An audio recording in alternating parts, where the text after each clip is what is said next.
Sigurado ka ba ako'y iiwanan mo ng mag-isa?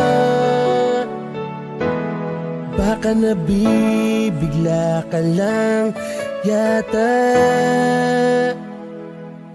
Alam mo ba ang sinasabi mo, ito ay tatapusin mo? Alam mo ba ang aking mararamdaman?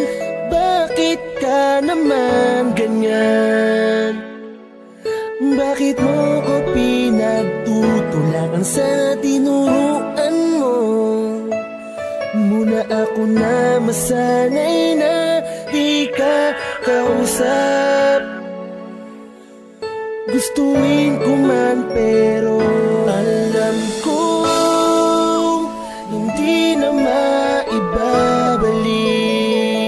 yung dating ikaw na puro lang paglalambing.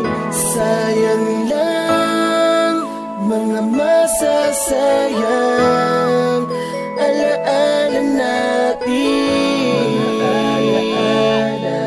Dahil lang lahat sa atin ay tapos na. Ipapaalala ko lang kung paano mo ba ko pinaligaya sa gitna ng aking kinakaharap na dagok na kung wala kay baka di ko na kinaya. Inabot mo ang kamay ko at habang nabubuhay ako sa'yo aking tatanawin. Pero sa napakasimple pagsubok na dumating sa ating dalawa, ako ay binitawa mo din yun ang hindi ko maunawaan. Nung sa akin ay palayo ka na lumakad, tinapos mo lahat sa pagkakamaling madalas mo na ginagawa. Lagi kita pinapatawad, di ba palagi mo ko pinagmamalakihan na kaya mo ko palitan para mo kong sinadya nagilitan. Habang nakatay iniiyak ka pero naisip ko siguro nga pagod ka na sa hirap na magkabila ang sitwasyon na dinaanan. Di mo na naisip ang ating naging kaligayahan at ang tanging nagawa mo mga ako'y iyong iwanan. Para akong nagpapakamatay sa ting sumasagi ang alaala na naatatak sa utak. Sinanay mo kasi ako na kung hindi palagi magkasama sa telepono magdamag magkausap. Dama ko na nagsasawa ka na sa dahilang madalas ka nang naaasiwa. Pero kasakit ka man magsalita ni minsan di ko nagawang mga liwa. Sana masaya ka na ngayon, di na uwaasa na ako ay muli mong mamahalin. Ang marka na iniwanan mo dito sa impuso pagkaaral ko ng tanggalin. Hindi na maibabalik yung dating ikaw na puro lang paglalambing.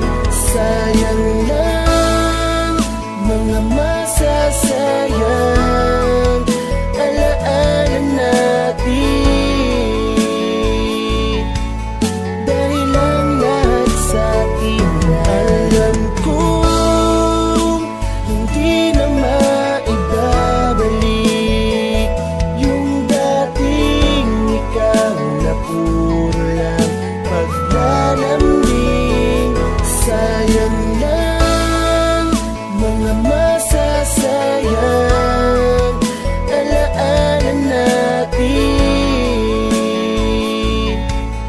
Dahil lang lahat sa atin ay tapos na.